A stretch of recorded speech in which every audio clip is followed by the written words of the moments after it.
Hallelujah. हम लोग निकालेंगे यूहन्ना अध्याय 2 जैसे 1 से 11 उसका 1 से लेकर 11 तक। यूहन्ना अध्याय 2 1 से 11। फिर तीसरे दिन गलील के काना किसी का विवाह था और यीशु की माता भी वहाँ थी। यीशु अपने चेलों से भी उस विवाह में निमंत्रित थे। जब दाखरस घट गया तो यीशु की माता ने उससे कहा, उनके पास दाखरस नहीं रहा। यीशु ने उनसे कहा, हे महिला, मुझे तुझसे क्या काम, अभी मेरा समय नहीं आया। उसकी माता ने सेवकों से कहा कि जो कुछ वो तुमसे कहे वही करना। वहाँ यहूदियों की शुद्ध रीति के अनुसार पत्थर पर 6 मटके भरे थे, जिनमें 2-2, 3-3 मन समाता था। यीशु ने उनसे कहा, मटकों को पानी से भर दो, और उन्होंने उन्हें मुँह भर दिया। तब उसने उनसे कहा, अब निकालकर भोज के प्रधान के पास ले जाओ। और वे ले गए। और जब भोज के प्रधान ने वो पानी चखा तो दाखरस बन गया था और नहीं जानता था कि वो कहाँ से आया। परंतु जिन सेवकों ने पानी निकाला था वे जानते थे कि भोज के प्रधान ने दूल्हे को बुलाकर उससे कहा, हर एक मनुष्य पहले अच्छा दाखरस देता है, और जब लोग पीकर छक जाते हैं तब मध्यम देता है, परंतु तूने अच्छा दाखरस अब तक रख छोड़ा है। यीशु ने गलील के काना में अपना ये पहला चिन्ह दिखाकर अपनी महिमा प्रकट की और उसके चेलों ने उस पर विश्वास किया। नंतर तिसऱ्या दिवशी गालिलातील काना येथे एक लग्न होते आणि येशूची आई घरी होती. येशूला व त्याच्या शिष्यांनाही लग्नाचे आमंत्रण होते. मग द्राक्षरस संपला तेव्हा येशूची आई त्यांना म्हणाली, त्यांच्याजवळ द्राक्षरस नाही. येशू तिला म्हणाला, बाई, ह्याच्याशी तुझा माझा काय संबंध, माझी वेळ अजून आली नाही. त्याची आई चाकरांना म्हणाली, हा तुम्हाला जे काही सांगेल ते करा. तेथे पाण्याचे 6 दगडी रांजण यहूद्यांच्या शुद्धीकरणाच्या रीतीप्रमाणे ठेवलेले होते. त्यात 2-2, 3-3 मन पाणी मागेल असे ते होते. येशू त्यांना म्हणाला, रांजण पाण्याने भरा, आणि ते त्यांनी काठोकाठ भरले. मग त्याने त्यांना सांगितले, आता त्यातले काढून भोजन कारभाराकडे न्या. तेव्हा त्याने ते नेले. द्राक्षरस बनवलेले पाणी भोजन कारभाराने जेव्हा चाखले तो द्राक्षरस कोठला आहे हे त्याला ठाऊक नव्हते, पण पाणी काढणाऱ्या चाकरांना ठाऊक होते. तेव्हा भोजन कारभारी वराला बोलून म्हणाला, प्रत्येक मनुष्य पहिल्याने चांगला द्राक्षरस वाढतो आणि लोक यथेच्छ प्याले मग नीरस वाढतो. तू तर चांगला द्राक्षरस आतापर्यंत ठेवला आहेस. येशूने गालिलातील काना येथे आपल्या चिन्हांचा हा प्रारंभ करून आपला गौरव प्रकट केला आणि त्याच्या शिष्यांनी त्याच्यावर विश्वास ठेवला. हम प्रार्थना करेंगे। पवित्र पिता, हम आपको धन्यवाद देते हैं, हम वचन की सेवा को आपके हाथों में देते हैं। आपका वचन क्या ही सुंदर, क्या ही पवित्र, क्या ही शुद्ध है। इसलिए वचन हम ध्यान से सुनने के लिए और जो हम सुनते हैं वही पालन करने के लिए मदद करना। दया रखना मेरे महान पवित्र सेनाधीश पिता, ये हमारी खास बेनती, हमारी प्रार्थना है। सब कुछ आपके हाथों में लिए, आगे का समय आपके हाथों में लिए, प्रभु यीशु के नाम से, आमीन। Praise the Lord. हम जैसे यहाँ देख रहे हैं कि यीशु शादी की जगह पर, शादी जहाँ हो रही है वहाँ पर गया, आणि आपण इथे पाहतो की येशू जिथे लग्न होत आहे त्या ठिकाणी गेला. अभी विवाह एक परमेश्वर के लिए आदर की बात है, आणि विवाह लग्न ही देवाच्या नजरेमध्ये आदरणीय गोष्ट आहे. प्रभु चाहते, परमेश्वर की इच्छा है कि हम भी क्या करें, विवाह को आदर दें. आणि देवाची इच्छा आहे की आपणही लग्नाला आदर द्यावा. विवाह हमारे लिए बहुत आदर की बात समझी, आणि लग्न ही आपल्यासाठी आदरणीय समजण्यात अब यावे. जैसे हमने देखा कि विवाह में जगह का स्थान भी परमेश्वर ने बताया कि वो चर्च होना चाहिए, आणि आता आपण पाहिलेलं की देवाने लग्नाचे ठिकाण सांगितलेले आहे ते म्हणजे देवाचं मंदिर. और हम लोगों को आमंत्रण देना चाहिए, आणि आपण लोकांना आमंत्रण केलं और पाहिजे. उसमें सबसे पहला यीशु को और उसके बाद शिष्यों को देना जरूरी है. चर्च के लोगों को शादी में बुलाना जरूरी है. आणि आमंत्रण पहिले येशूला म्हणजे मंडळीला आणि नंतर मंडळीच्या लोकांना बोलवणं गरजेचं आहे. हम यहाँ देखते हैं कि यीशु इस शादी में गया है. आणि आपण इथे पाहतो की येशू त्या लग्नामध्ये गेला. ये शादी इस्राएल की थी, आणि हे जे लग्न होतं इस्रायल, जो परमेश्वर पर विश्वास करे उनकी शादी थी. आणि जे देवावरती विश्वास ठेवतात त्यांचं लग्न होतं. इसलिए यीशु ऐसे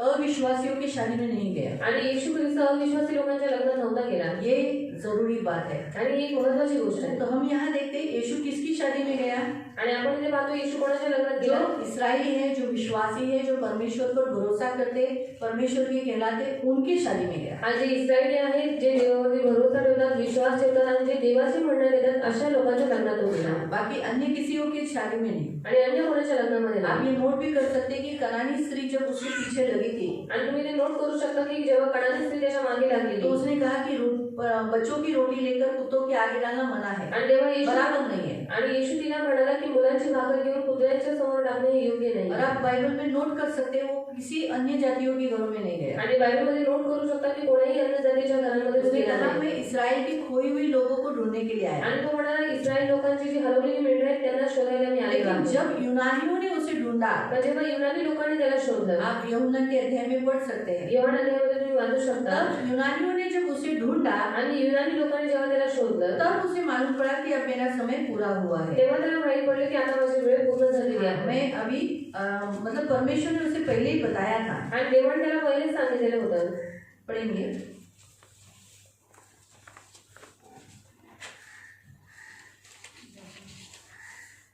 यूहन्ना अध्याय योहान अध्याय उसका 12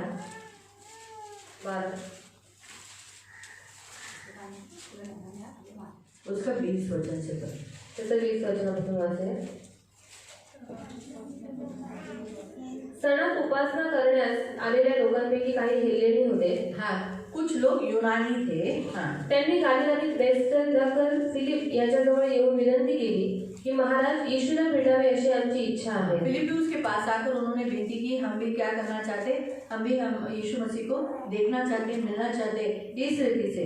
फिलिपाने येऊन आंद्रियाला सांगितले आणि आंद्रिया व फिलिप यांनी येऊन येशूला सांगितले. क्योंकि फिलिप्पियुस ने किसे बताया, आंद्रियास को। मेरे ख्याल से अगर आप देखोगे तो फिलिप्पियुस और आंद्रियास का ज्यादा जमता था, क्योंकि अगर भोजन के समय पे भी, ढूंढने के समय पे ये फिलिप्पियुस और आंद्रियास ही थे। और यहाँ पर भी हम यही देखते हैं, फिलिप्पियुस ने जाके आंद्रियास को बताया, आंद्रियास ने किसको बताया, यीशु मसीह को बताया। येशूने त्यांना म्हटले, मनुष्याच्या पुत्राचा गौरव होण्याची वेळ आली आहे. क्योंकि ये परमेश्वर ने यीशु मसीह को चिन्ह दिया था कि तुझे क्रूस पर मरने से पहले यूनानी लोग यानी अन्य जातीय लोग तुझे जरूर ढूंढेंगे। तो बाद में यीशु मरा सिर्फ इस्राएली लोगों के लिए नहीं, आणि येशू मेला फक्त इस्रायल लोकांसाठी नाही, सबके लिए मरा, सगळ्यांसाठी मेला. लेकिन वो आया था, पण आला होता इस्राएलियों के बीच में, इस्रायल लोकांच्या मध्ये, इस्राएलियों के मध्य में काम करने के लिए। आणि इस्रायल लोकांच्या मध्ये काम करायला. इसीलिए प्रियो हम देखते हैं कि वो अन्य जातियों के शादी में नहीं गया, आणि आपण पाहतो की अन्य जातीच्या लग्नामध्ये तो नाही वो गेला. इस्राएली जो है उन्हीं के शादी में वो गया है। आणि जे इस्रायली आहेत त्यांच्याच लग्नामध्ये तो गेला. हम यहाँ गौर से देखते हैं। आणि आपण हे इथे पाहत आहोत. इसलिए मसीहों ने भी क्या करना चाहिए, अन्य जातियों से जाना जरूरी होता है तो जाओ, लेकिन उससे ज्यादा कोशिश करो कि विश्वासियों की शादी में जाओ। आणि ख्रिस्ती लोकांनी अन्य जातीच्या विवाहामध्ये जाणं गरजेचं असेल तर जा, पण त्याच्यापेक्षाही जास्त जे विश्वासी आहेत त्यांच्या लग्नामध्ये जा. प्रभु हमें यहाँ बताता है हमारी उपस्थिति ज्यादा अविश्वासियों की शादी में नहीं, विश्वासियों की शादी में होनी चाहिए। आणि देव आपल्याला इथे सांगतो की आपली उपस्थिती अविश्वासी लोकांच्या लग्नामध्ये नाही, पण ख्रिस्ती लोकांच्या लग्नामध्ये जास्त असली पाहिजे. हम अक्सर अविश्वासियों की शादी में इसलिए जाते हैं क्योंकि उन्हें बुरा लगेगा, उन्हें हर्ट हो जाएगा, उन्हें तकलीफ हो जाएगी। लेकिन प्रभु यीशु इस पृथ्वी पर रहते समय उन्होंने बहुतायत अन्य जातियों को मिलना चाहा, लेकिन मिला नहीं। जैसे उसने जैसा रहना चाहिए एक इस्राएली होने के नाते, एक यहूदी होने के नाते, उसने वो सब रीति रिवाज जो परमेश्वर के योग्य उसने किया हो। आणि आपण अविश्वासी लोकांच्या लग्नामध्ये जातो कारण का त्यांना वाईट वाटू नये, त्यांना दुःख होऊ नये. पण येशू ख्रिस्त या पृथ्वीवरती राहत असताना तो अन्य जातींना भेटायची त्यांनी इच्छा ठेवली, पण तो भेटू नाही शकला. पण जसं ख्रिस्ती इस्रायल लोकांना जसं जगलं पाहिजे त्यांच्यानुसार तो जगत होता. और अगर आपको इम्पोर्टेंट नहीं लगा अविश्वासियों की शादी में जाना, आणि अविश्वासी लोकांच्या लग्नामध्ये जाणं तुम्हाला खूप महत्त्वाचं वाटलं, लेट जाने का, तो उशिरा जायचं. उनकी जो सारी विधियां कंप्लीट होने के बाद जाओ, त्यांची सगळी विधी संपल्याच्या नंतर तुम्ही जा. और उनकी शादी कभी भी टाइम पे नहीं होती, आणि त्यांचं लग्न कधीच वेळेत नाही होत. इसलिए 1 घंटा 2-1.5 घंटे के लेट जाने का, आणि 1-2 तास उशिरा जायचं. तब उनको भी बुरा नहीं लगेगा, त्यांना पण वाईट नाही वाटणार, हमारे प्रभु को भी हर्ट नहीं आणि होगा। आपल्या देवाचं दुखणार. लेकिन हम यहाँ देखते हैं कि यीशु मसीह विश्वासियों की शादी में गया था। आणि आपण इथे पाहतो की येशू ख्रिस्त विश्वासीच्या लग्नामध्ये गेला होता. तो ये जो हम यहाँ देखते हैं कि यीशु मसीह की जो शादी में गया, वहाँ एक चमत्कार हुआ, आणि येशू ख्रिस्ताच्या लग्नामध्ये गेलेले तिथे एक चमत्कार झाला. वहाँ चमत्कार करने की जरूरत थी। आणि तिथे चमत्कार करायची गरज होती. और उसने चमत्कार क्या किया, त्याने चमत्कार काय जो केला, दाखरस था वो घट गया था, उसका पानी से दाखरस बना दिया। आणि जो द्राक्षरस संपला होता तर येशू ख्रिस्ताने पाण्याने काय केलं, त्याचा द्राक्षरस बनवला. इसके द्वारा परमेश्वर ये बताता है, एक पानी यानी जीवन को दर्शाता है, आणि याच्याद्वारे येशू ख्रिस्त आपल्याला म्हणतो पाणी हे जीवनाला और दर्शवतं, दाखरस एक आत्मिक जीवन को दर्शाता है। द्राक्षरस आत्मिक जीवनाला दर्शवतं. कि जो जिसके पास जीवन है, जो लोग यीशु के पास आएंगे, शादी में आएंगे, उतने लोगों को वो क्या करेगा, आत्मिक बना देगा। आणि जेवढी लोक त्या लग्नामध्ये येतील देव काय करेल, त्यांना आत्मिक रीतीने वाढेल. इसलिए मसीहों की शादी में यीशु का प्रचार किया जाता है, आणि म्हणून ख्रिस्ती लोकांच्या लग्नामध्ये येशू ख्रिस्ताचा प्रचार ताकि केला जातो. जितने जीव आए रहते हैं वो आत्मिक में बन जाए। आणि जेवढे जो जीव आलेले असतात त्यांनी आत्मिक बनावं, मसीह में बन ते जाए, ख्रिस्तामध्ये बनावे, ये मुख्य उद्देश्य होता आणि है। हा मुख्य उद्देश असतो। बाकी आपको तो सब कुछ मालूम ही है कि वहाँ 6 मटके भरे हुए थे। आणि बाकी सगळं तुम्हाला माहिती, 6 रांजण भरलेले होते। 6 मटके इंसान की संख्या को दर्शाता है। 6 रांजण माणसांच्या संख्या आहे त्याला दर्शवतं। यीशु मनुष्य छठे दिन में बनाया गया है, मानवाला 6व्या दिवशी बनवण्यात आलं, इसीलिए वो 6 जो संख्या है 6 मटके यानी 6 इंसानों को बराबर दर्शाया जाता है। आणि 6 जे रांजण आहे ते मनुष्यांना और दर्शवतात। हम देखते हैं कि उन्होंने पानी मुंह भर दिया, उन सेवकों ने क्या किया, मुंह भर दिया। आणि आपण पाहतो की ते सेवकांचे जे पाणी होतं काठोकाठ भरलेलं तो होतं। वैसे चर्च में आने वाले सेवकों का भी काम क्या है कि चर्च में आने वाले लोगों को काटो काट जितना उनके अंदर परमेश्वर का वचन बैठ सकता है उतना बिठाना। आणि चर्चमध्ये येणाऱ्या सेवकांचं काम काय आहे की जेवढं त्यांच्यामध्ये पाणी भरू शकतो काठोकाठ तेवढं भरायचं आहे, ये इम्पोर्टेंट होता है। आणि हे गरजेचं असतं। इसलिए प्रियो, परमेश्वर के वचन के अनुसार हम यहाँ देखते हैं कि यीशु मसीह ने क्या किया, वो पानी का दाखरस बना दिया। आणि देवाच्या वचनानुसार आपण इथे पाहतो की येशू ख्रिस्ताने पाण्याचा राक्षस बनवला, ये सबसे पहला चमत्कार आणि है। हा सर्वात पहिला चमत्कार आहे। बाइबल में सबसे पहला चमत्कार जो परमेश्वर ने जो विवाह किया वो पहला काम किया, इसीलिए यीशु मसीह ने भी क्या किया, पहला चमत्कार विवाह के समय पर किया। आणि देवाने काय केलं, बायबलमध्ये सर्वात पहिले काम देवाने लग्न लावलं, आणि म्हणून येशू ख्रिस्ताने सुद्धा पहिला चमत्कार पहिलं काम लग्नामध्येच केलं। इसलिए प्रियो, बहुत जरूरी होता है शादी। आणि म्हणून प्रियांनो खूप गरजेचं असतं शादी लग्न, बहुत इम्पोर्टेंट होती है। लग्न खूप महत्त्वाचं असतं। इसलिए अभी हम आगे का देखेंगे। आपण पुढचं पाहूया। शादी होने के बाद, शादी एक ऐसा बंधन है जिसमें इंसान बंधा हुआ रहता है। आणि लग्न एक असं बंधन आहे ज्याच्यामध्ये माणूस बांधलेला असतो, उसमें दोनों का सहमति होना जरूरी होता है। त्याच्यामध्ये दोघांची सहमती असणं गरजेचं असतं। शादी का मुख्य उद्देश्य मैं आपको बताना चाहती हूँ, लग्नाचा मुख्य उद्देश मी तुम्हाला सांगू जो इच्छिते, बाइबल के अनुसार बायबलनुसार। शादी का मुख्य उद्देश्य है सहमति होना। आणि लग्नाचा मुख्य उद्देश आहे सहमती ये असणं। पहला पॉइंट है। हा पहिला पॉइंट अगर आहे। लड़का और लड़की, जो दूल्हा और दुल्हन, अगर सहमति नहीं होगी तो लोग कभी भी आगे उनका फैमिली लाइफ जी नहीं सकते। आणि वर आणि वधू किंवा मुलगा किंवा मुलगी जर एकमेकांची सहमत नसतील तर पुढे जाऊन ते कधी आपलं फॅमिली लाईफ चांगलं नाही जगू शकत। पढ़ेंगे आमोस अध्याय 3:3। आमोस अध्याय 3 त्याचा 3। आमोस 3:3। आमोस 3:3। पूर्वसंकेत केल्याशिवाय दोघे जण एकमेकांबरोबर चालतील काय? हिंदी वाले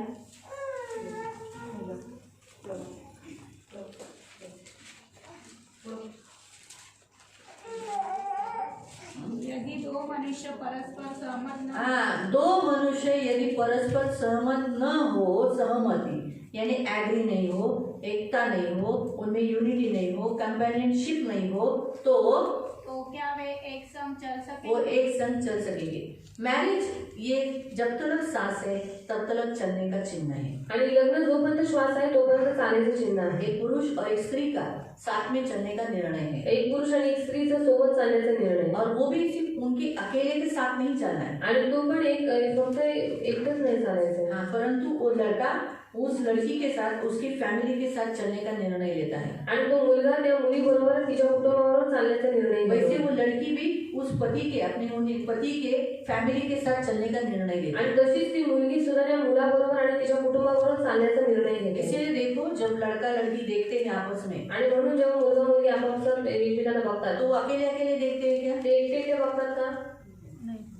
फिर मग हाँ, क्या होते? फॅमिली भी जाते रिश्तेदार. फॅमिली भी जाती है, फॅमिली के रिश्तेदार राहते, भाऊ बरं तू कोणती काय पसंत करते, आम्ही पण बघणार, आम्हाला पण आवडली पाहिजे, आम्हाला पण आवडली पाहिजे। ते लोग, हम लोग को भी लड़का अच्छा लगना चाहिए, हमने भी देखेंगे, ऐसा कैसे तुम लोग को अच्छा लगा, हमको भी देखना है, ऐसा बोलकर देखने का जो समय होता है, उस समय फैमिली क्यों देखती है? इसलिए देखती है। हम क्या बोलते, अरे उनको पसंद आया ना, हम लोग को देखने की क्या जरूरत है? आणि त्यांना पसंत आलं तर मग आपल्याला बघायची काय गरज आहे? ऐसा जरूरी होता है? असं गरजेचं ऐसा हम आहे? लोग बोलते हैं क्या? असं आपण म्हणतो का? नहीं, क्यों? नहीं, का? इसलिए क्योंकि हम फैमिली इसलिए देखती है, तब वो लड़की ने बोलना चाहिए, अच्छा इसकी माँ थोड़ी सी खड़ूस दिख रही है, लेकिन फिर भी वो शादी को बोलती है, हाँ मुझे लड़का पसंद है। अगर वो देखती है, अरे मेरी ससुर तो बड़ा कंजूस दिख रहा है, फिर भी वो बोलता है, हाँ मुझे लड़की तो पसंद है। उनको वो लोग वो फैमिली देखने के बाद वो लोग शादी को हाँ बोलते हैं। आणि कुटुंबाला बघितल्या त्याच्यानंतर ती लोक लग्नासाठी हा म्हणतात। दोनों फैमिली एक दूसरे दूसरे को देखती है, आणि दोन्ही कुटुंब एकमेकांना एक बघतात, दूसरे के साथ बात करती है एकमेकांबरोबर बोलतात और एक दूसरे को देखने के बाद पूछती है कि तुझे ये लड़का पसंद है क्या, तो बोलते हैं हाँ। वो लड़के को पूछा जाता है लड़की पसंद है क्या, हाँ। मतलब सिर्फ लड़का लड़की आपस में एक दूसरे को पसंद नहीं करते, फैमिली को भी पसंद करते हैं। आणि फक्त मुलगा मुलगी एकमेकांना पसंत नाही करत, पण फॅमिली पण एकमेकांना पसंत करते. इसीलिए प्रियो वो लोग निर्णय लेते हैं शादी मतलब मैं इस फैमिली के, मेरे जो पति है, मेरी जो पत्नी है, उसके फैमिली के साथ मैं चलूंगी। आणि ती लोक निर्णय घेतात की माझा जो नवरा आहे त्याच्या कुटुंबाबरोबर आणि माझी जी बायको आहे तिच्या कुटुंबाबरोबर आम्ही सोबत जोडून एकमेकांबरोबर चालू. अगर वो सहमति नहीं है आणि जर ती सहमती तो नाहीये मुश्किल है शादी चलना, तो मुश्किल आहे लग्न चालू. इसीलिए होता है फैमिलीज में बहुत झगड़े और विभक्तपना, अलग होना, ये सब क्यों हो जाता है, टूटना, क्योंकि वो लोग सहमति नहीं दर्शाते, वो लोग साथ नहीं चलते। आणि खूप साऱ्या कुटुंबामध्ये भांडण होणं, ते कुटुंब तुटणं का होतं, कारण ती लोक एकमेकांशी सहमत होत नाही, एकमेकांबरोबर चालत नाही. यही कारण मेन होता है कुटुंब टूटने का। आणि हेच मेन कारण असतं कुटुंब तुटण्याचं. जब हम देखते हैं कि बाबा इस शादी देखने के समय पे ही देखते हैं कि उसकी माँ खड़ूस है, उसकी माँ बहुत गुस्से वाली दिखती है, तो भी लड़की शादी करने के लिए तैयार होती है। आणि बघण्याच्या कार्यक्रमामध्ये ती मुलगी बघते की माझी होणारी जी सासू आहे ती खडूस आहे, तरी सुद्धा ती लग्नाला तयार होते. हम सब लोग को मालूम होता है, हम एक दूसरे को पहचानते हैं, हम जब देखने की विधि करते हैं उस समय सब लोग को मालूम पड़ता है, बाई तुझी सासू तो जरा वाटते, बाई तुझी ननंद तर बाबा अशी वाटते, ऐसा बोलते। फिर भी वो लोग क्या करते हैं, शादी को हाँ बोलते हैं ना, यानी सहमति दर्शाते हैं ना। फिर शादी के बाद भी वो सहमति के अनुसार अगर चलेंगे तो वो शादी टिकती है। आणि बघण्याच्या कार्यक्रमामध्ये एकमेकांशी सहमत असताना तरी लोक लग्नात तयार होतात, मग लग्न झाल्याच्या नंतर पण एकमेकांशी सहमत राहिलं तो पाहिजे. परमेश्वर ने शादी का मुख्य उद्देश्य ये रखा है कि दोनों फैमिली और पति पत्नी सहमति में चले। आणि लग्नाचा मुख्य उद्देश देवाने हा ठेवलेला आहे की दोन्ही कुटुंबांनी एक सहमत होऊन एकमेकांबरोबर चालावे. शादी होने के बाद फिर वो लोग विरोध नहीं करें, आणि लग्न झाल्यावर त्यांनी विरोध करू नये, अरे मैंने तेरे को खाली फोकट शादी किया, आणि खाली फुकट लग्न केलं, ये सब नहीं करें। आणि हे सगळं त्यांनी करू नये. याद रखो, शादी होने के बाद नहीं बोलना चाहिए तुझे हमने क्यों पसंद किया और इतने सारे रिश्ते आए थे, तू ही हमारे गले में गिर गई। आणि लग्न झाल्यानंतर असं नाही म्हटलं पाहिजे की एवढे सगळे रिश्ते आम्हाला आले पण तूच आमच्या गळ्यात पडलीस. तो परमेश्वर ने शादी का मुख्य उद्देश्य यही रखा है कि सहमति होकर साथ चलना। आणि देवाने लग्नाचा मुख्य उद्देश हाच ठेवलेला आहे की सहमती होऊन सोबत चालणं. दूसरा मुख्य उद्देश्य है, दुसरा मुख्य उद्देश आहे हर एक व्यक्ति व्यभिचार से दूर रहने का। आणि प्रत्येक व्यक्ती व्यभिचारापासून दूर राहावा. परमेश्वर ने शादी का मुख्य उद्देश्य जो रखा है कि देखो, शादी बिब्लिकली देखेंगे तो बिब्लिकली कंपल्सरी है, आणि बायबलनुसार जर लग्न पाळलं झालं तर ते कंपल्सरी आहे. हर एक ने शादी करना है प्रत्येकाने लग्न करायचं आहे बिब्लिकली, बायबलनुसार. लेकिन नए करार के अनुसार पण नवीन नियमानुसार सिर्फ जो निर्णय लेते हैं कि हम शादी नहीं करेंगे, ऐसे ही रहेंगे, जिनको बुलाहट है ऐसे रहने की, आणि ज्यांना कॉलिंग आहे असंच राहण्याचे, और जो अपने आप को शादी के झंझटों से, कष्टों से, क्लेशों से बचाना चाहता है, आणि ज्यांना लग्नाच्या झंझटीपासून कष्टापासून स्वतःला वाचवायचं आहे, या अपने आप को शादी के इस बंधन में नहीं डालना चाहता है, किंवा स्वतःला लग्नाच्या बंधनामध्ये त्याला टाकायचं नाहीये. शादी एक ऐसा बंधन है जो आखिरी सांस तक है। आणि लग्न एक असं बंधन आहे जे शेवटच्या श्वासापर्यंत जब तक आहे. आप मरते नहीं या सामने वाला मरता नहीं, मतलब आपका पार्टनर मरता नहीं, तब तक बंधन में बंधे हुए, आणि जोपर्यंत तुम्ही मरत नाही किंवा तुमचा पार्टनर मरत नाही तोपर्यंत त्या बंधनामध्ये बांधलेले आहे. तब तक आप उस बंधन में, अगर वो पार्टनर मर गया तो दूसरी शादी कर सकते या फिर ऐसे ही रह सकते, नहीं तो आप उस बंधनों में बंधे हुए हो। आणि जर पार्टनर मेला तर तुम्ही दुसरं लग्न करू शकता, नाही तर मग त्याच बंधनामध्ये तुम्हाला बांधलेलं तो आहे. कभी कभी कोई सोचता है कि बहुत जनों का लाइफ देखते हैं, बाबा कौन कहाँ सुखी है ये शादी करके, इसलिए बहुत है पुरुष, बहुत है लड़के, बहुत सारी लड़कियाँ सोचते कि हम शादी नहीं करेंगे। आणि खूप सारे जे मुलं आहेत आणि ज्या मुली आहेत तसा विचार करतात की कोण लग्न करून सुखी आहे म्हणून आपण लग्न करू नये असं ते लोक निर्णय घेतात. लेकिन जो अपने शरीर को वश में रख सकता है, पण जो आपल्या शरीराला नियंत्रणामध्ये ठेवू शकतो, व्यभिचार से बच सकता है व्यभिचारापासून वाचून राहू और शकतो प्रभु में बना रह सकता है, आणि देवात बनून राहू उन्हीं शकतो, को ग्रेस है। आणि त्यांनाच ती कृपा आहे. वही लोग बिना शादी के रह सकते हैं, तेच बिना लग्नाचे राहू शकतात. नहीं तो नाहीतर परमेश्वर के वचन के अनुसार शादी ये कंपल्सरी है। त्याच्या देवाच्या वचनानुसार लग्न कंपल्सरी आहे. विधवा, कुंवारे, कुवारी उनको ऐसा बताया गया है, पौलुस ने खास उन्हें ऐसा बताया है आणि त्यांना पौराणिक खास सांगितलेलं कि आहे तुम अगर शादी करते हो जर तुम्ही लग्न करता तो कोई पाप नहीं करते तर हो, तुम्ही पाप नाही करत, लेकिन पण मैं तुम्हें क्लेशों से और झंझटों से बचाना चाहता हूँ। तुम्हाला क्लेशापासून मी तुम्हाला वाचू इच्छितो. पढ़ेंगे पहला करंथियों की पत्री। पहिलं करंथीकरांचं पत्र. आपको मालूम होना चाहिए बाइबल हमें शादी के बारे में क्या सिखाता है। परमेश्वर ने शादी का जो उद्देश्य रखा वो भी आपको समझना चाहिए. तो परमेश्वर ने शादी ये उद्देश्य कंपल्सरी रखा है. आणि देवाने लग्न हा उद्देश कंपल्सरी ठेवलेला इसलिए आहे. देखो माता पिता भी क्या करते हैं, पण आई वडील पण काय करतात, जैसे बच्चे बड़े हो जाते हैं जशी मुलं मोठी होऊ लागतात उनके खुद के अंदर से ऐसा आता है, त्यांच्या स्वतःच्या अंतःकरणातून नको असायचं, बाबा लग्न लावून देऊ, और शादी लगा के देंगे, नको बाबा लग्न लावून देऊ. नहीं बाबा शादी लगा के देंगे. क्यों?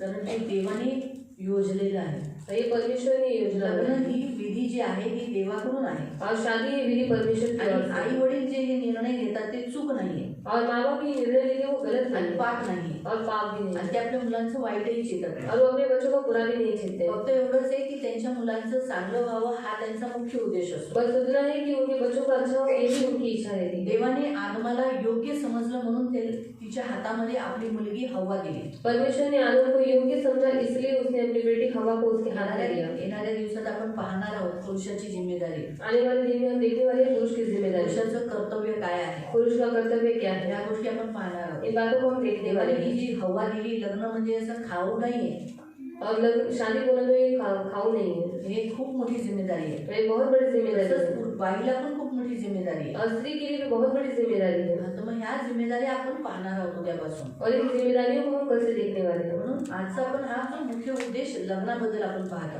और ये आज का मुख्य उद्देश्य शादी के बारे में हम देख रहे लग्न हैं. हा देवाचा मुख्य उद्देश आहे आणि हा कंपल्सरी आहे. और शादी ये परमेश्वर का मुख्य उद्देश्य है और ये कंपल्सरी पण है. ज्याला देवाने कॉलिंग केलेलं आहे की त्यांनी लग्न न करता माझ्यासाठी जगावं, तेच फक्त बिना लग्नाचे राहू शकतात. और जिसको परमेश्वर ने कॉलिंग किया है कि ये बिना शादी किए हुए मेरे लिए जिए, तो फिर वही वो लोग जी सकते हैं. त्यांच्यामध्ये स्वतःचं शरीर वशमध्ये ठेवण्याची ताकद असते, और कुवत असते. और उनके अंदर खुद का शरीर नियंत्रण में रखने की कुवत होती है. हा, ती एक देवाने दिलेली एक म्हणतात ना गिफ्ट आहे त्यांना. और ये परमेश्वर ने उनको दिया हुआ गिफ्ट ते है. स्वतःला व्यभिचारापासून वाचवू शकतात. खुद को व्यभिचार से बचा सकते हा हैं. एक देवाकडून गिफ्ट आहे. ये परमेश्वर की ओर से गिफ्ट है, प्रत्येकाला नाहीये. क्योंकि हर एक को नहीं है. त्यांच्यामध्ये इच्छा येणार, उनके अंदर इच्छा आएगी, व्यभिचारासारख्या अभिलाषा येणार. व्यभिचार जैसी अभिलाषा उनके अंदर आपल्याला आएगी. देवाने शरीर असं बनवलंय ना और हमारा शरीर परमेश्वर ने ऐसे बनाया है की ते ऑटोमॅटिकली इच्छा जागृत होणार. और वो अपने आप इच्छा जागरूक हो आणि जाएगी. इच्छा जागृत होणं पाप नाही, और इच्छा जागरूक होना ये पाप नहीं. पण त्या इच्छांना लग्नाच्या पूर्व किंवा लग्न झाल्यानंतर पुन्हा दुसऱ्यांबरोबर करणं हे पाप आहे. और उन इच्छाओं को शादी होने से पहले पूरा करना या फिर शादी होने के बाद किसी और के साथ पूरा करना ये गलत बात है. तुम्हाला कळाला अर्थ? आपको समझ में आया? शरीर आहे शरीर है, तर शरीराला त्या इच्छा येणार, शरीर के अंदर वो इच्छाएं ते पाप आएंगी, नहीं. वो पाप नहीं है. परंतु त्या इच्छानुसार करणं पर उस इच्छा के अनुसार करना ते पाप आहे. वो पाप है. लग्न झाल्यानंतर ठीक आहे, ते आपल्या जोडीदाराबरोबर त्या इच्छा पूर्ण करणं ते पाप नाही. और शादी होने के बाद अपने पार्टनर के साथ वो इच्छाओं को पूरी करना पाप नहीं है. पण विरुद्ध कोणत्या तरी परक्या माणसांबरोबर किंवा परक्या बायकांबरोबर ते इच्छा तृप्त करणं ते पाप आहे. पराई स्त्री के साथ, पराई पुरुषों के साथ उन इच्छाओं को पूरा करना ये पाप है. 7:25 7:25. कुमारिकांविषयी मला प्रभूची आज्ञा नाही, तथापि ज्या माझ्यावर विश्वासू होण्याची दया प्रभूकडून झाली आहे तो मी आपले मत सांगतो. ते असे की प्रस्तुतच्या अडचणींमुळे जो ज्या स्थितीत आहे त्या स्थितीत त्याने राहावे हे माणसाला बरे. हा बस खाली नाही. हे जो या जगामध्ये हिंदीवाली पढो. कुंवारियों के विषय में प्रभु की कोई आज्ञा मुझे नहीं मिली, परंतु विश्वास योग्य होने के लिए जैसी दया प्रभु ने मुझ पर की है उसी के अनुसार सम्मति देता हूँ. हाँ, मतलब सम्मति देता हूँ. क्यों सम्मति देता हूँ? ताकि झंझटों से बचने के लिए आज में जीवन में जो आजकल क्लेश है, आगे का पढ़ लो 26. मेरी समझ में ये अच्छा है कि आजकल क्लेश के आजकल के क्लेश, और सचमुच आजकल बहुत क्लेश है शादी में. आणि आजकाल लग्नामध्ये खूप क्लेश आहे, धोखा है, धोका आहे मतलब बहुत चीटिंग है आणि चिटिंग आहे. ऐसा अच्छा दिखाते हैं, मसीह होने का रूप दिखाते हैं. अभी मैं विश्वासियों का लूंगी और विश्वासियों का छोड़ दो, एकदम विश्वासियों का प्रेज द लॉर्ड, कसे आहात, आम्ही खूप चांगले आहोत, खूप चांगले, किती बाई किती चांगली, सासूले चांगली, नवरा किती चांगला, असे रूप दाखवतात आणि नंतर ओरिजिनल मध्ये दुसरं निघतात. माहिती पडलं? हे असे खूप सारे असतात. म्हणून हे क्लेश आहे. नंतर लग्न झाल्यानंतर काय चॉईसेस नाही ना, चॉईसेस नाही आहे. लग्न झाल्यानंतर सासू खट्याळ निघाली आहे, नवरा असा वेगळा वागतोय, कामाला नाही किंवा चर्चला बरोबर येत नाहीये, तो असं काहीतरी करतोय, ते कळाल्यानंतर मग आता काय करणार. अरे बापरे, खूप त्रास होतो. म्हणून सहन करावं लागतं, प्रार्थना करावी लागते, सहन करावं लागतं. म्हणून आजकाल हे पाहायला गेलं ना तर मी तर सांगते पौलाने सगळ्या पुढील गोष्टी काय होणार आहे ते बघूनच भविष्यवाणी केली. मी तर असंच बोलेन. नाहीतर मग त्याला हे कसं कळालं. आजकालच्या क्लेशच्या कारण माणूस जसा आहे तसाच राहिलेला बरा. कारण का त्याला क्लेशातून वाचेल ना. नवऱ्याचा त्रास नाही, बायकोचा त्रास नाही. कारण असं नाही की फक्त पुरुषच आहे, पोरी पण लई खट्याळ आहेत चर्च मधल्या. आपल्या नाही, आपल्या नाही म्हणजे भाऊ काय नाटकी आहे तुम्हाला नाही माहिती. जे बाहेरून आणतात ना लग्न करून त्या काय ऍक्टिंग करते, जो बाहर से शादी करवा के निकाले कितने एक्टिंग करती है. हाँ मेरे पेट में दर्द है, माझी आप खाना बना लीजिए सोनी आया करून ऍक्टिंग मध्ये एकदम एक्सपर्ट असतात लोक. एक्टिंग में एक्सपर्ट होते हैं लोग. आपण कसं आपण एकमेकांना ओळखतो म्हणून आपण काय काय चल मला कळालं काय, पण बाहेरच्यांना आपण बोलू शकतो का, नाही बोलू शकत ना. असा हा प्रॉब्लेम होतो. म्हणून खूप खूप जपावं लागतं. म्हणून हे लग्न आहे ना खूप चेक करून करावं लागतं. और शादी बहुत चेक करके करना पड़ता है. म्हणून असं झालं अरे आवडली त्याला केली असं नसतं. और अच्छी लगी इसलिए किया, ऐसा नहीं होता. आता पण तुम्हाला चर्चमध्ये सगळ्या म्हाताऱ्या बायका खूप चांगल्या दिसत असतात. अभी भी आपको चर्च में जो बुढ़ी थी आपको बहुत अच्छी लगती है. अरे ह्या किती चांगली सासू. लग्न झाल्यानंतर कळणार बाबा या कशा आहे. त्याच्यामध्ये सासूचा कधी माणूस चेंज होईल सांगता नाही येणार. कधी सांगता नाही येणार माहिती म्हणलं. म्हणून हे फार म्हणून पौलाने एकदम वाक्य एकदम करेक्ट लिहिलेलं आहे कुठं तिथं. आणि कसं बायकांचा स्वभाव कसा आहे. मी खास करून खास यांना सांगत असते, मुलांच्या आयांना एक खास समजून सांगत असते की सून एकदा घरात कामाला लागली की थोडंसं तिला अनुभव नसतो. म्हणून पीठ सांडणार, हे होणार, ते होणार, सहन करायचं, अनदेखा करायचं, न बघितल्यासारखं करायचं, एकदाच डाटायचं, सारखं सारखं नाही डाटायचं. नाही तर मग ती सून पोरीला बघ हे असतं त्याचं नाही कर, हे नाही कर, ती काय करेल गप्प पण नाही. पण सुनाला मी बोलल्यावर असं करेल का, सुनाला चालेल का. ती जाऊन नवऱ्याला काय म्हणेल, ओ जी तुम्हारी माँ तो देखो जैसे को तो बेटी भी तो इतना अच्छा प्रीचिंग कर दी है और देखो घर में क्या नखरे करती है. तिच्या प्रीचिंगला बसताना ती अशी करेल.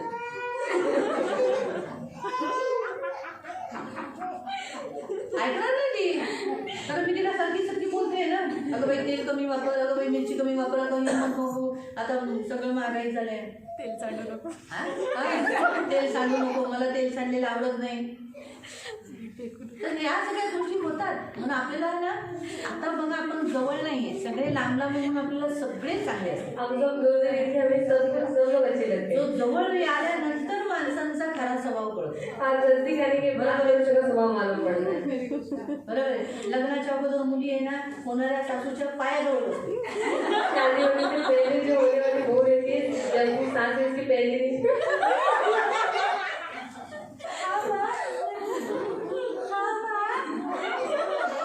आणि लग्न झालं, शादी हो गई.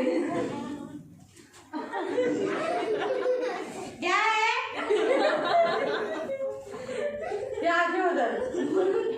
काही विश्वास नाही करू शकत. म्हणून क्लेश हे नक्की. और क्लेश है.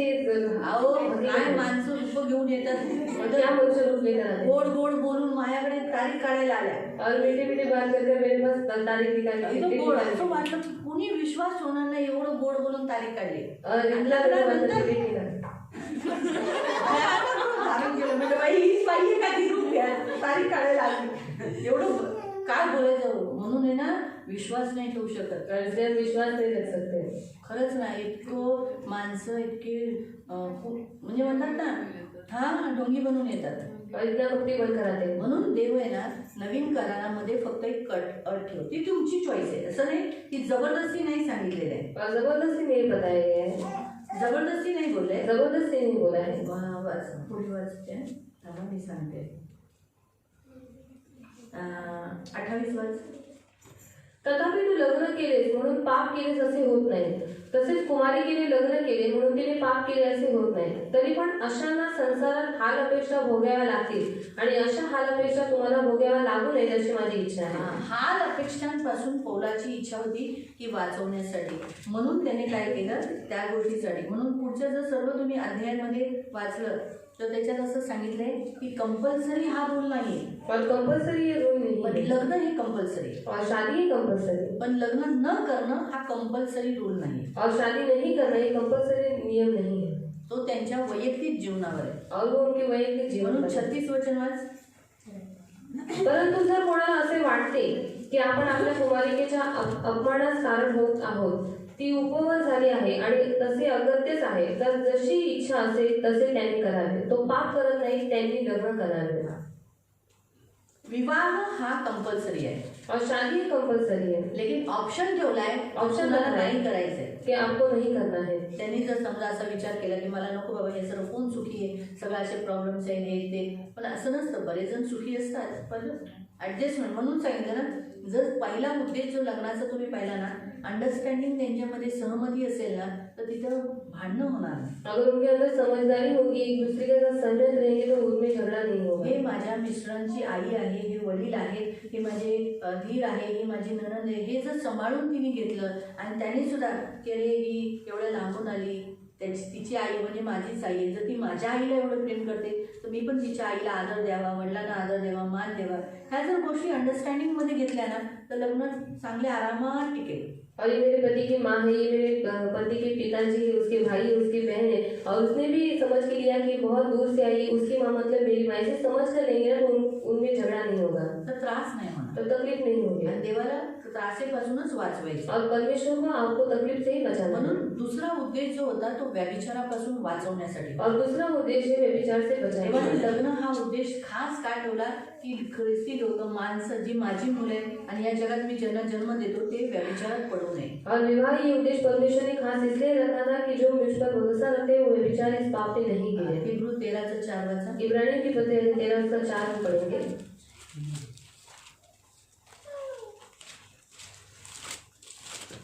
लग्न सर्वस्वी आदरणीय असावे व हंतरून निर्दोष असावे. जाण करती व व्यभिचारी यांचा न्याय देव करील. काय लिहिलंय? व्यभिचारापासून वाचवण्यासाठी येशूचा, देवाचा मुख्य उद्देश होता की त्यांनी काय करावं, लग्न करावं. मग लग्नाचा मुख्य उद्देश दुसरा आहे, व्यभिचारापासून दूर राहून त्यांना त्यांच्या लैंगिक आनंद घेण्यासाठी देवाने त्यांना लग्न ही विधी दिली. और व्यभिचार से लोग दूर रहे और लैंगिक आनंद वो लोग ले पाए अपने लाइफ पार्टनर के साथ, इसलिए परमेश्वर ने विवाह ये रखा. तिसरी गोष्ट, येशूने, देवाने लग्न ठेवण्याचा उद्देश. और तीसरी बात, परमेश्वर यीशु मसीह ने विवाह रखने का उद्देश हा की त्यांना जो सतत अधुरापण, एकटेपणाची जी जाणीव होते ती जाणीव निघण्यासाठी आणि पूर्णता येण्यासाठी. और उनका जो अकेलापन का एहसास उनको होता है वो दूर होकर वो परिपूर्ण हो जाए इसीलिए. जेनेसिस 2:23 मध्ये, उत्पत्ति अध्याय 2 उसका 23 में, ती वाचेपर्यंत मी तुम्हाला सांगते.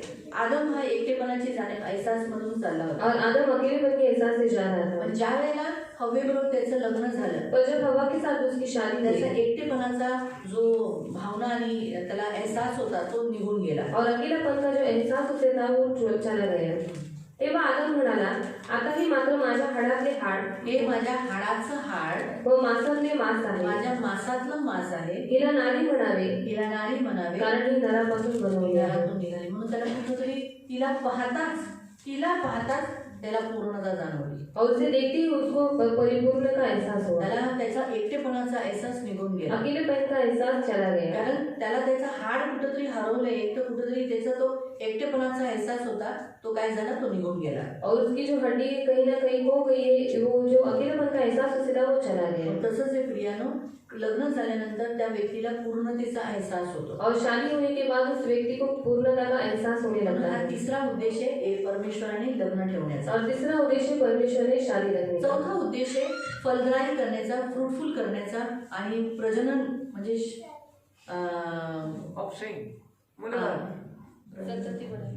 संतती बनवण्याचा. या जगामध्ये मुलं वाढणे पाहिजे ना, कारण देवाने ऑलरेडी काय आशीर्वाद दिलेला. और परमेश्वर ने पहले ही क्या आशीष दिया था? उत्पत्ती अध्याय 1 त्याचा 28. उत्पत्ति अध्याय 1 उसका 28. देवाने त्यांना आशीर्वाद दिला. देवाने आशीर्वाद दिला. काय दिला? देव त्यांना म्हणाला, हा, फलद्रूप व्हा. फलद्रूप म्हणजे जास्त फळं द्या. आता आपल्याला फळं येतात का?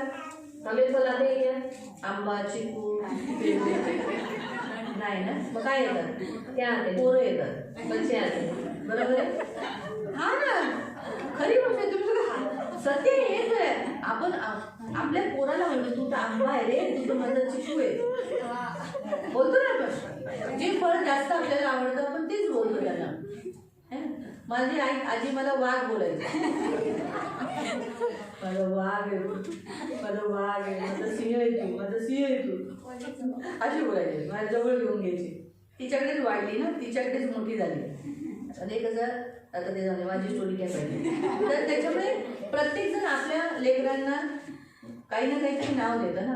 कोण वाघ बोलतं, कोण हत्ती बोलतं, कोण सिंह बोलतो, कोण वेगळं वेगळं बोलतं, कोण आंबा बोलतं, कोण चिकू बोलतं.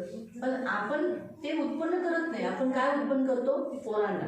और हम फल या फिर प्राणियों को उत्पन्न नहीं करते, पर हम बच्चों को उत्पन्न पण करते. देवाने ऑलरेडी आशीर्वाद दिलेला फलद्रूपचा म्हणजे वाढण्याचा. और परमेश्वर ने आशीष दिया था फलद्रूप होने का मतलब बढ़ने का. बहुगुणित व्हा. हा, बहुगुणित व्हा म्हणजे जास्त व्हा.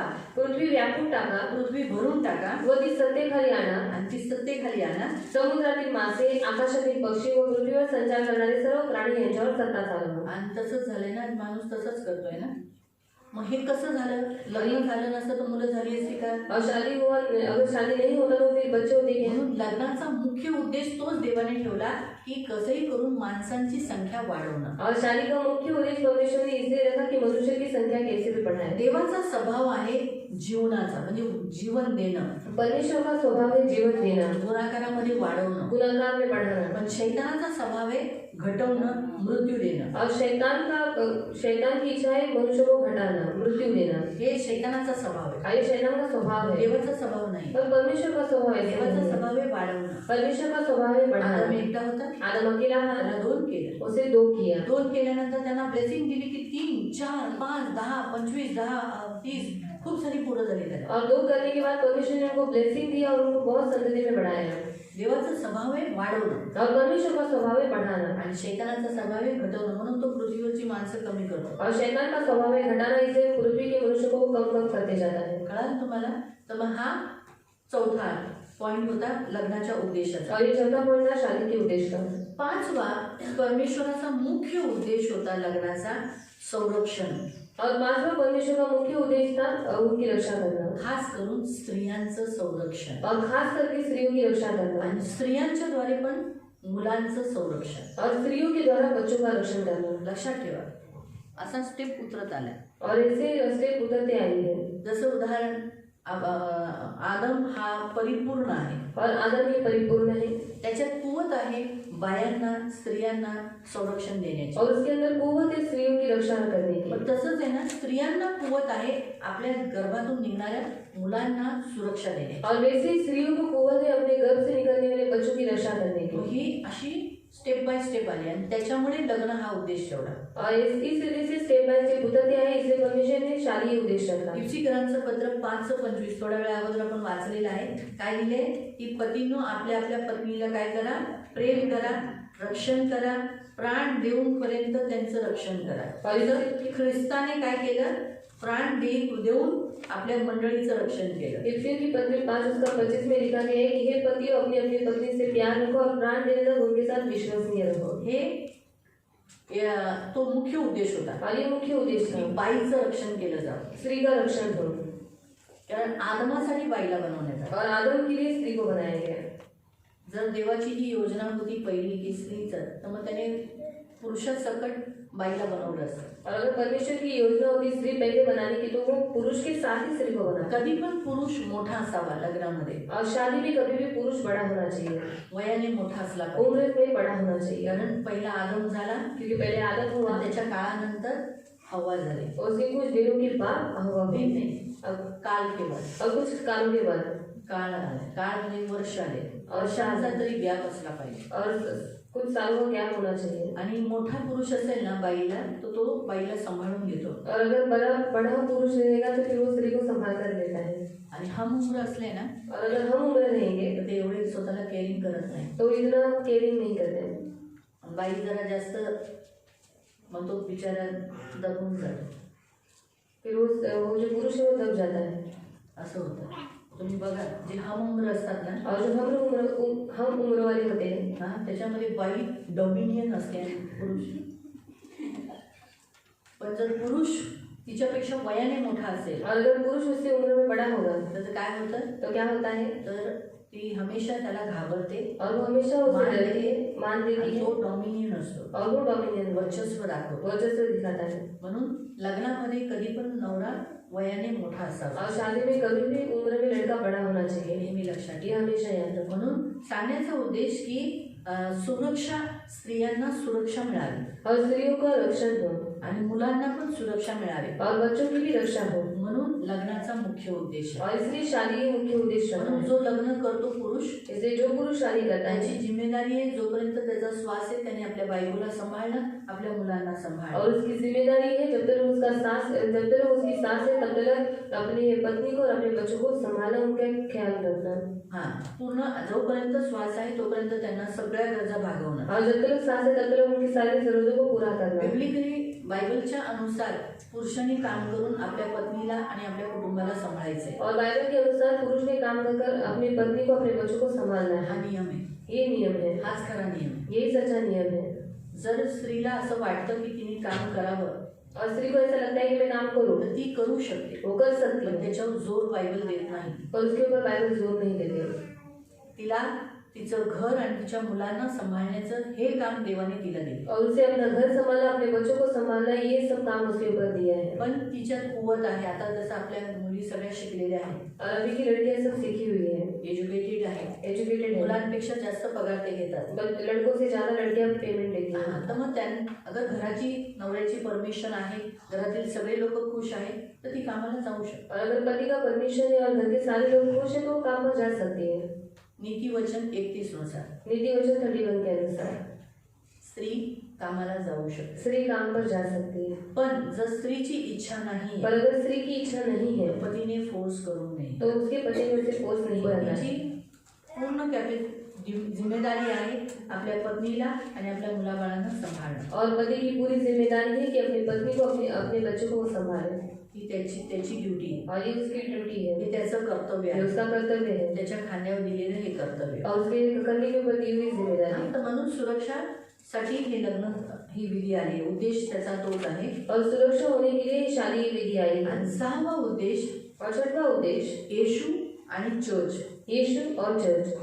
ह्याच्यातील जे नातं आहे और इसमें जो रिश्ता है तो मानवी लोकांना धडा शिकवण्यासाठी. और मनुष्य को सिखाने के लिए वाचूया. पढ़ेंगे। इफिसीकरांचं पत्र आहे 5, इफिसियों की पत्री 5 त्याचं 31 ते 33. उसका 31 से लेकर 33 तक। म्हणून पुरुष आपल्या आई बापांना सोडून आपल्या पत्नीला जोडून राहील आणि ती उभयता एकदेव होतील. हे रहस्य मोठे आहे, पण मी ख्रिस्त व मंडळी यांच्या संबंधाने बोलतो आहे। हा, मी ख्रिस्त आणि मंडळी यांच्या संबंधाने बोलत आहे. तथापि तुमच्यापैकी प्रत्येकाने जशी स्वतःवर तशी आपल्या पत्नीवर प्रीती करावी। लग्नाचा मुख्य उद्देश हाच आहे. जसं ख्रिस्ताने मंडळीवर प्रेम केलं तसंच प्रत्येक पुरुषाने. आपल्याकडे आज पुरुष नाही येत ऐकायला, हे सगळ्या बायकाच आहेत, पण देव करू सगळे व्हिडिओ बघू की त्याने आपल्या पत्नीवर प्रेम करावं. म्हणजे एकच बसलेले, असं नाही की भाऊ आहे, पुरुष आहे, एक पुरुष आहे. आणि पत्नीने आपल्या पतीची भीड राखावी। हाँ, आणि स्त्री अपने पति के क्या हो, आधीन रहे, उसका भय माने, उसको आदर दे, उसको रिस्पेक्ट दे. इसीलिए प्रियो, जैसे आज कलीसिया यीशु मसीह का भय मानती है, आदर देती है, उसके अनुसार ही चलती है. ये मुख्य उद्देश्य था शादी का, कि परमेश्वर आगे जो करने वाला है, शादी का जो मुख्य उद्देश्य है, जो प्रोफेसी कि मैं मेरे बेटे को भेजूंगा.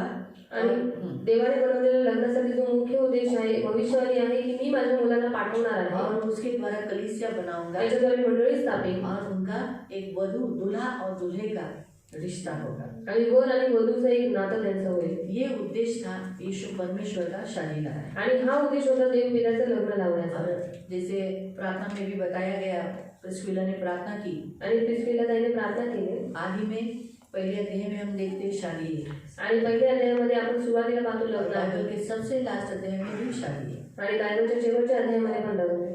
बराबर है। तो शादी बड़ा इम्पोर्टेंट है। आणि लग्न फार महत्वाचं आहे. प्रभु आपको आशीष दे। देव तुम्हाला आशीर्वाद देतो. दूल्हा दुल्हन ने उपवास करना चाहिए। वर आणि वधूने उपवास केला पाहिजे. हम पढ़ेंगे योएल अध्याय 2, योएल अध्याय 2, योएल अध्याय 2 योएल अध्याय 2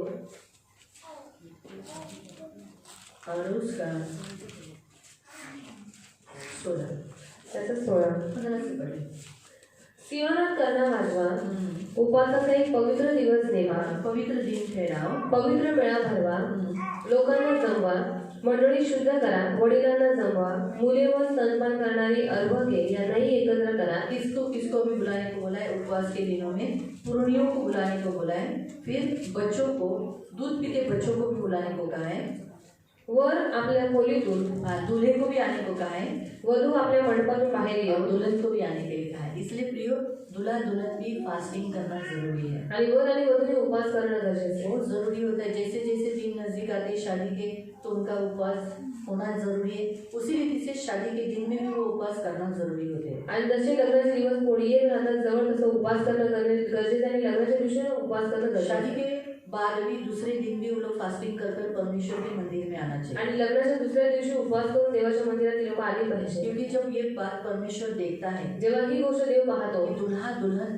जबकि एक आनंद की घड़ी में उन्होंने शोक के वस्त्र पहने, उपवास किया है और मेरे भवन में आए, परमेश्वर उस शादी को ब्लेस करता है। आणि आनंदाच्या वेळेला त्या लोकांनी शोकाचे वस्त्र घालून उपवास करून ते माझ्या मंदिरामध्ये आलेले म्हणून देव त्यांना आशीर्वाद देतो. इस बहुत फायदा होता है। आणि याचा खूप फायदा इसलिए होतो. बाइबल के अनुसार दूल्हा दुल्हन भी उपवास करना है। आणि बायबलनुसार वर आणि वधूने उपवास केला पाहिजे. शादी से पहले इसलिए करना है क्योंकि शादी के बाद उनके जीवन में कोई समस्या न हो। आणि लग्नाच्या अगोदर यासाठी उपवास करायचे की त्यांच्या जीवनामध्ये कोणतेही प्रॉब्लेम येऊ नये, कोई दुख न हो, कोणतेही दुःख होऊ जो नये. क्लेश और झंझट जो पौलुस ने बताया और आज जो बहुत सारे मसीहों के, बहुत सारे इंसानों के जीवन में चल रहा है, वो हमारे जीवन में न आए, इसीलिए उन्होंने उपवास करना चाहिए। आणि जे क्लेश आणि जे दुःख या जगातल्या लोकांमध्ये आणि खूप सारे ख्रिस्ती लोकांच्या जीवनामध्ये आपण पाहतोय ते आपल्या जीवनामध्ये येऊ नये म्हणून उपवास करायचा आहे. इसलिए दूल्हा दुल्हन ने उपवास करना है। क्यों? क्योंकि क्या होगा, उनको जीवन में वो दुख नहीं आएगा। आणि म्हणून वर आणि वधूने उपवास करायचा आहे की जे दुःख आहे त्यांच्या जीवनामध्ये येणार नाही. शादी के बाद जो दुख है, अभी हम सब तो मैरिड ही है, यहाँ पर आपण सगळे लोक आहेत, अनमैरिड है, काही लोक अविवाहित आहेत. दर्शना है, दर्शना आहे, प्रिस्किला है, प्रिस्किला ताई आहे, ये 3 जन है, हे तिघ आहेत. और कौन है अनमैरिड? वर्षा और रानी है, अनमैरिड है, बाकी हम सब मैरिड है ना? बराबर है। कितने क्या क्या हो रहा है ना जीवन में आपली काय काय झालं तुमच्या जीवनात नवऱ्याकडून? बऱ्याच गोष्टी झाल्या ना, बहुत सारी बात हुई ना.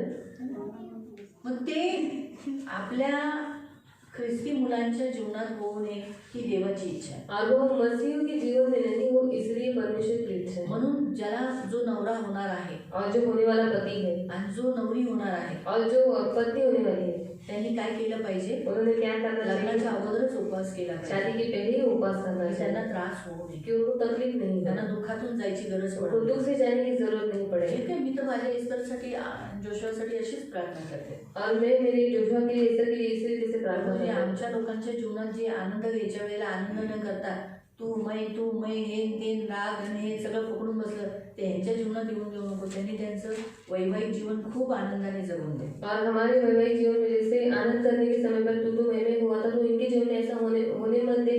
उनका जीवन आनंद से लोग जीने दे खुशीने जगून दे और आनंद के साथ जीने दे. त्यांनी त्यांचं वैवाहिक जीवनात जे बायबलनुसार सुख आहे, बायबलनुसार खरंच लग्न हे सुख आहे, और बाइबल के अनुसार शादी करना ये एक सुख है ते त्यांना अनुभवून दे. और वो उनको अनुभव होने दुःखातून दे, जाऊन देऊ नये. दूसरे जाने मत दे. मग ही आई वडील होण्याच्या नात्याने पण प्रार्थना करा. और ये माता पिता होने के नाते भी प्रार्थना करो. आणि जे नवरे होणार आहेत, ज्यांना लग्न करायची आहे, त्यांनी सुद्धा पहिलीच प्रार्थना करा. और जो लोग शादी करने वाले उन्होंने भी पहले से ही प्रार्थना उपवास करा. करा. उपवास हेच है. उपवास तुम्हाला लग्न झाल्यानंतर तुम्ही विचार करा, बरं झालं मी लग्नाच्या अगोदर बायबल सांगतो उपवास केला, बरं झालं म्हणून तर आज माझ्या जीवनात सुख आहे. और यही उपवास आपको शादी होने के बाद आपको याद आएगा कि अच्छा वो मैंने उपवास किया इसलिए आज मेरे जीवन में सुख है। बरं झालं लग्नाच्या दिवशी पण मी उपवास केला. और अच्छा वो शादी के दिन भी मैंने उपवास किया। त्या लग्नाच्या दिवशी काय लग्न होईपर्यंतच तुमचा उपवास असणार. और शादी होने तक ही आपका उपवास रहता है। खाली आल्यावर केक कापणार. और नीचे आने के बाद केक काट के केक खाल्यावर उपवास सुटणार. और केक खाने के बाद उपवास छूट 1 जाता है। वाजेपर्यंत तो उपवास आहे. और 1 बजे तक तो उपवास है। मग नंतर ते गिफ्ट घेणार फिर गिफ्ट लेते हैं आणि गिफ्ट घेतल्यानंतर पुन्हा जेव्हा ते तुमच्यासमोर गुलाबजामुन ठेवतील एकमेकांना खवळायचं उपवास सुटणार. और गिफ्ट लेने के बाद एक दूसरे को गुलाब जामुन खिलाना ये सब रहता है इसलिए उपवास छूट जाता है। मग काय लगेच मग चालेल ऍटलीस्ट दुपारपर्यंत उपवास. और दोपहर तक तो उपवास करना है। लग्नानंतर पण दुसऱ्या दिवशी उपवास करूनच परमेश्वराच्या मंदिरात यायचं. और शादी होने के बाद दूसरे दिन भी उपवास करके परमेश्वर के मंदिर में जेव्हा आना है। लग्न झाल्यानंतर और शादी होने के बाद जेव्हा ते नवरा बायको उपवास करून मंदिरात येतात जब वो पति पत्नी उपवास करके परमेश्वर के मंदिर में आते हैं देव त्यांना ब्लेसिंग देतो. उस समय परमेश्वर उन्हें त्यांना blessing आशीर्वाद देता है, देतो. उनको आशीष देता है। देवाला जास्त करून आवडतं की अरे मी ह्याला स्थळ दिलं मी ह्यांना जोडलं हे मला विसरले नाही. और परमेश्वर को ज्यादा अच्छा लगता है कि मैंने इनको ये स्तर दिया और ये मुझे भूले नहीं। बरोबर आहे हे देवाला जास्त आवडतं. ये परमेश्वर को ज्यादा अच्छा हा लगता है। दुसऱ्या दिवशी सुद्धा आपल्या कोठरीमध्ये राहिला नाही माझ्या मंदिरात आला. और ये दूसरे दिन अपने कमरे में बंद नहीं रहा पर मेरे मंदिर में मी आया। काउन्सिलिंग असताना और काउंसलिंग में जब बैठती हूँ तब त्यांना सांगते तुमचं लग्न झालं ना दुसऱ्या दिवशी इथे प्रार्थनेला या. और उनको बताती हूँ कि शादी होने के बाद दूसरे दिन यहाँ पर प्रार्थना करने के लिए आना। आणि जे तुम्ही लोक ते जिथं बसले ना ह्या वेदीवर बसून प्रार्थना करा. और इस वेदी के ऊपर बैठकर प्रार्थना करो। 2 जण मिळून प्रार्थना करा. दोनों ने मिलकर प्रार्थना करो। आणि मग तुमची प्रार्थना झाल्यावर मला आवाज द्या. और आपकी प्रार्थना हो तुम्हारी प्रार्थना होने के बाद मग मुझे मी आवाज असं देना। कशाला ऐकलं पाहिजे. बरोबर नाही ना ती चूक आहे ना ती चूक झाली ना.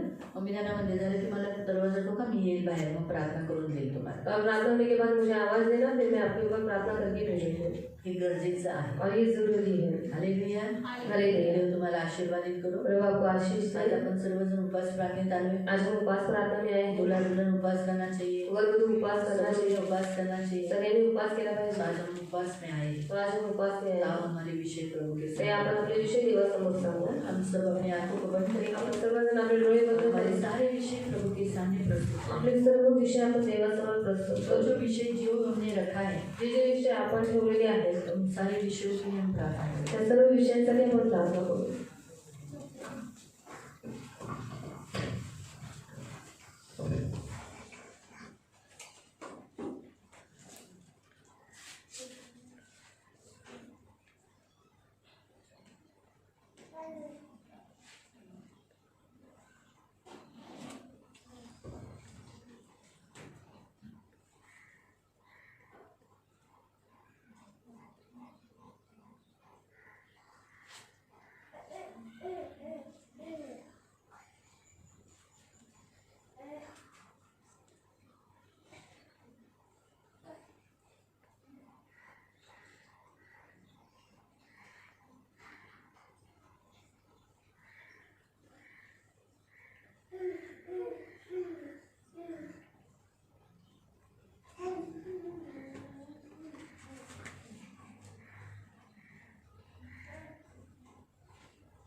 पवित्र पवित्र करुणा में प्रेमी पिता प्रभु यीशु के नाम से प्रभु हम आपके सामने आते हैं. हम आपको धन्यवाद देते हैं मेरे राजा मेरे महान पवित्र सेनाधीश पिता.